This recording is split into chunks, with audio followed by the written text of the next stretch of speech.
My GF cried, "You're always working late," accusingly. I said, "Building something." When she discovered I'd been creating a company to escape our toxic relationship and just sold it, the late nights paid off. Original post: I, 28 male, just closed the biggest deal of my life yesterday. Not a business deal in the traditional sense, though that happened too. I mean, I finally escaped from Brianna, 26, after 2.5 years of what I can only describe as psychological warfare disguised as a relationship. The company sale went through at 3 p.m. yesterday. $340,000 for a software tool I built during all those suspicious late nights she constantly accused me of using to cheat. The irony is delicious. Let me back up. I met Brianna at a friend's birthday party. She was charming, gorgeous, and laughed at my nerdy jokes. First few months were great. Then the mask started slipping. It started small. She'd get upset if I didn't respond to texts within 5 minutes. She'd accuse me of looking at other women when we were out. She'd go through my phone when she thought I was asleep. I wasn't. She'd start fights right before important work presentations or family events. But here's the thing about toxic relationships. They don't start toxic. They decay slowly, like boiling a frog. By the time you realize you're being cooked, you're already half dead.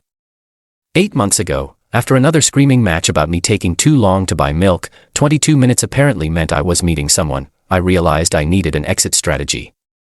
But Brianna had systematically isolated me from friends, knew where I worked, and had threatened self-harm whenever I tried to leave before. I needed to be smart about this. So I started working late. At first, I actually was working late on a side project. I'm a software developer by day, and I'd identified a gap in the market for a specific type of inventory management tool for small restaurants. Nothing revolutionary, just something that solved a real problem elegantly. Every night after my actual job, I'd head to the library or a 24-hour diner and code for 3 to 4 hours. Brianna was furious, of course. The accusations flew thick and fast. I was cheating. I was gay. I was selling drugs. I was in a fight club. Seriously, she suggested this. I just kept saying, "I'm building something." She'd cry, scream, throw things, show up at my office to catch me in the act. My coworkers started calling her the tornado because of the chaos she'd bring. But I kept coding, line by line, feature by feature. For months in, I had a working prototype, found my first customer through a Reddit post in a restaurant owners group, then another, then 5 more. Within 6 months, I had 50 paying customers at $200 a month each. Last month, a bigger company in the restaurant software space reached out. They wanted to acquire my tool and integrate it into their suite. Yesterday, the deal closed. Today, I told Brianna I was leaving. Update 1. The explosion was everything I expected and more. When I told Brianna I was leaving, she cycled through emotions like a possessed slot machine. Tears. Rage. Bargaining. Threats. More tears than something I hadn't seen before. Cold calculation. "You can't afford to leave," she said, suddenly calm. "You pay $1,800 for this apartment. You'll need first, last, and security for a new place. That's what, $5,400. Plus moving costs. Plus you'll need furniture because all of this is mine." She gestured around the apartment with a smirk. She was right about the furniture. I'd let her decorate everything, paid for most of it, but stupidly didn't keep receipts. Everything was hers in her mind. "I'll manage," I said. "With what money?" "Your little developer salary. After taxes and bills, you probably have, what, $2,000 saved up? Maybe 3. That's when I smiled. I couldn't help it. "What's so funny?" she snapped. "Nothing. You're right. It'll be tough." I didn't tell her about the $340,000. Why would I? We weren't married. No common law in our state. She had no claim to money I earned from a business I built entirely outside of our relationship that she didn't even know existed. But Brianna wasn't done. Oh no. She went full nuclear. First, she called my mom. Told her I was having a mental breakdown. That I was throwing away our beautiful relationship because of stress at work. My mom called me concerned. I explained calmly that I was fine, just ending an unhealthy relationship. When my mom mentioned Brianna had said we were planning to get engaged, we weren't. I realized how deep her delusions went. Then she called my boss. My boss. At 9 p.m., on his personal cell, still don't know how she got it, told him I was unstable, possibly using drugs and shouldn't be trusted with important projects. My boss, Rick, is a good dude. He called me immediately after. Hey man, just got the weirdest call from Brianna. Yeah, we're breaking up. She's not taking it well. She said you're on drugs. Do I seem like I'm on drugs? No, you seem like you're dating a psychopath. Not anymore. Good, take tomorrow off if you need it and maybe consider getting a restraining order. But the real shock came the next day. I went to the apartment while she was at work to pack my stuff. Except, my stuff was already gone. My clothes, my laptop, my gaming console, my coffee maker, I'm particular about my coffee, everything. Gone. In their place was a note. Your things are safe. We need to talk about our future. Don't do anything rash. She'd held my possessions hostage. I called the police. They said it was a civil matter since we lived together. I could sue her in small claims court, but they couldn't force her to return my things without a court order. So I did the one thing she didn't expect. I let her keep it all. Went straight to Target. Bought a week's worth of clothes. Grabbed new laptop from Best Buy. Checked into an extended stay hotel. All in, maybe $3,000. Pocket change compared to what I'd just made. But I did do one petty thing. I canceled all the streaming services, the internet, and the utilities that were in my name. Effective immediately. Her text started around 8 p.m. when she got home. The internet isn't working. Did you cancel Netflix? The power company says service ends tomorrow. This is illegal. You can't just abandon me. I have your things. We need to talk. I didn't respond. But I did screenshot everything. Update 2: Brianna's entitlement reached new heights first. She tried to get me evicted from the hotel. She called them claiming I was a dangerous ex who was stalking her and staying there to be close to her. Problem is, the hotel was 45 minutes away from our old apartment. Also, I'd already made friends with the manager, Jerome, after helping him fix a bug in their booking system. Occupational hazard of being helpful. He gave me a heads up about the call and we had a good laugh. Then she went after my money, or what she thought was my money.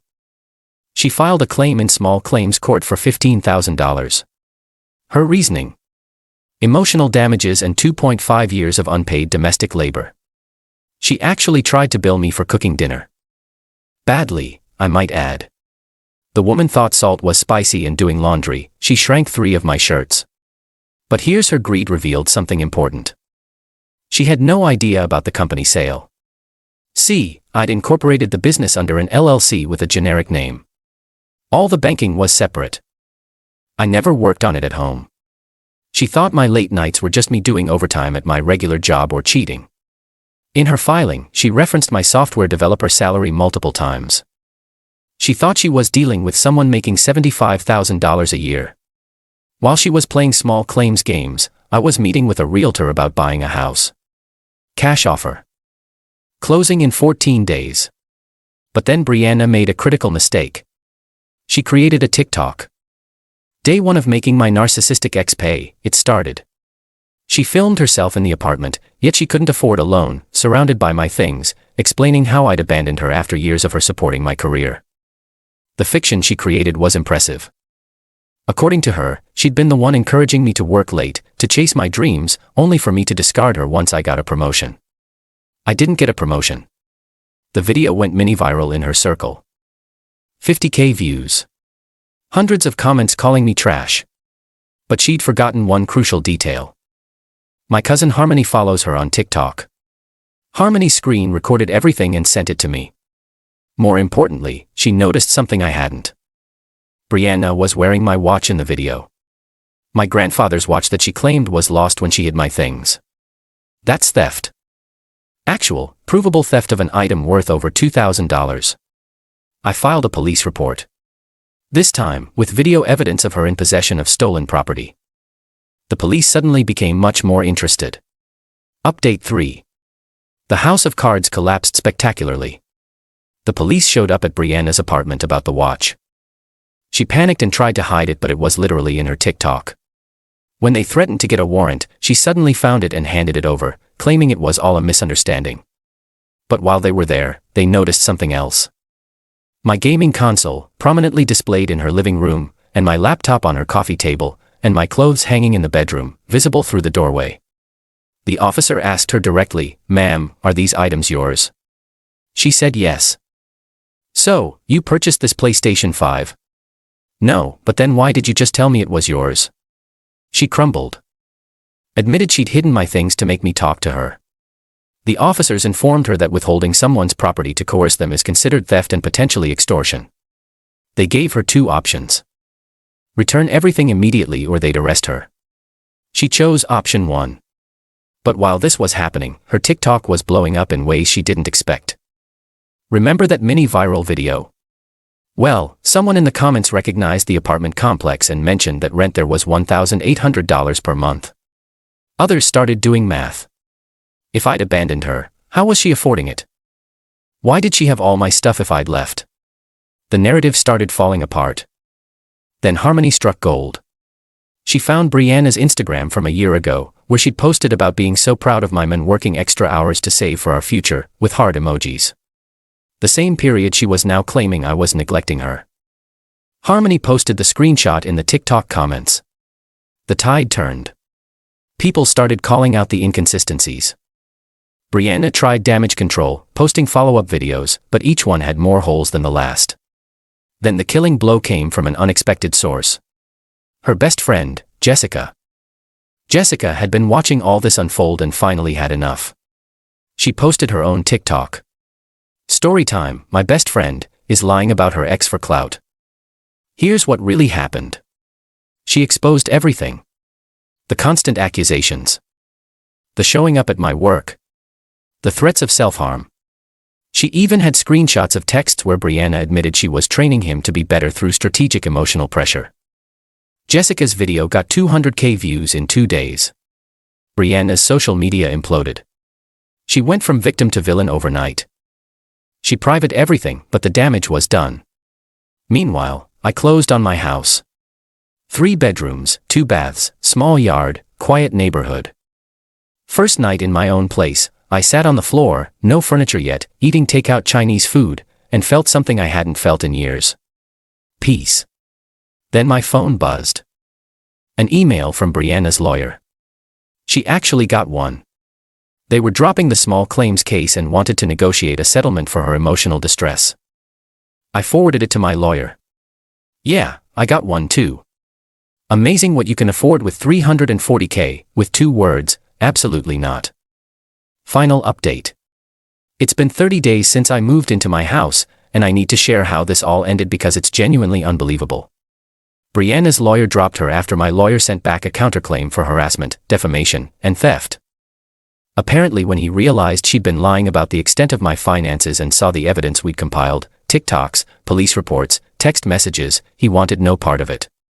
But Brianna wasn't done. She tried representing herself. She filed a motion claiming I'd hidden assets during our relationship, that the company I sold was marital property, we were never married, and she deserved half. She actually showed up to court with a printed PowerPoint presentation. The judge stopped her on slide 2. "Miss, were you and the defendant married?" "No." "But did you live in a common law state?" "I don't know what that means." "Did you contribute financially to his business?" "I contributed emotionally." "That's not what I asked." It took the judge exactly 6 minutes to dismiss everything with prejudice. That means she can't refile the same claims. But the real karma came from an unexpected place. Remember, Brianna couldn't afford the apartment alone. She'd gotten a roommate, a girl named Dakota who seemed nice enough on paper. What Brianna didn't know was that Dakota was Jessica's cousin. Jessica had suggested her when Brianna was desperately looking for someone to cover half the rent. Dakota moved in and proceeded to be the roommate from hell. Not maliciously, she was just living her life. Playing music at reasonable hours, which Brianna hated, having friends over on weekends, Brianna wanted complete silence. Cooking foods Brianna didn't like the smell of. Normal roommate stuff that Brianna couldn't handle because she'd never had to compromise before. Within 3 weeks, Brianna was begging the landlord to break the lease. The landlord reminded her she'd need to pay 2 months' rent as a penalty. Money she didn't have because she'd spent it all on lawyers and a lifestyle she couldn't afford. Last I heard, through the grapevine, she'd moved back in with her parents in another state. As for me, the software company that bought my tool hired me as a consultant to help with the integration. I'm making an additional $10 per month for the next 6 months. I bought furniture for my house, stuff I actually like, not whatever was on sale at Home Goods. I adopted a cat named Debug, yes, I'm that nerdy. Started dating a woman I met at a coffee shop who thinks it's hilarious that I named my cat Debug. Life is good. Oh, and those late nights Brianna complained about. Now I spend them on my couch, coding if I want to, gaming if I don't, with Debug purring on my lap and no one screaming at me for existing. Looking back, the $340,000 wasn't even the best part of building that company. It was having an escape plan. Every line of code I wrote was a step toward freedom. Every feature I built was a brick in the wall between me and that toxic situation. To anyone stuck in something similar, document everything. Build your exit strategy. And remember, the best revenge isn't some elaborate scheme, it's just leaving and living well. Brianna, if you're reading this and knowing you, you've probably found it. I want you to know something.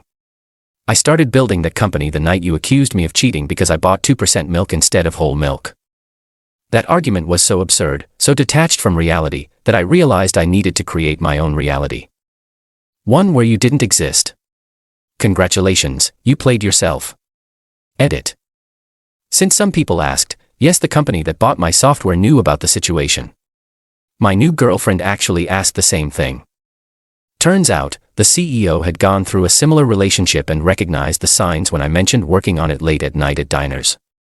He said the fact that I built something valuable while dealing with that level of stress showed the kind of focus they wanted on their team. Sometimes trauma becomes triumph.